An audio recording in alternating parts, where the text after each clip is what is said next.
Hello! In this video I will show you how to install Microsoft Edge browser on POCO M6 Pro.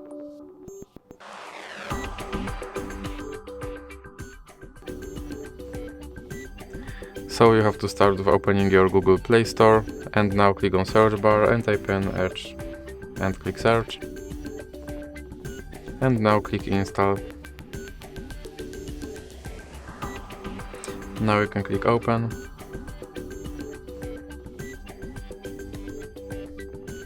And now you can click skip introduction. And here you can set Microsoft Edge as default browser, or you can click not now. Now you can customize your homepage, or you can click not now. Here you can sign in to sync your data, or you can click not now. And now you have to confirm your data and privacy settings. And you can try out Copilot, or you can just click start browsing. And your Microsoft Edge is now installed and ready to use, so that's it for this video. If you liked it, please remember to leave like and subscribe.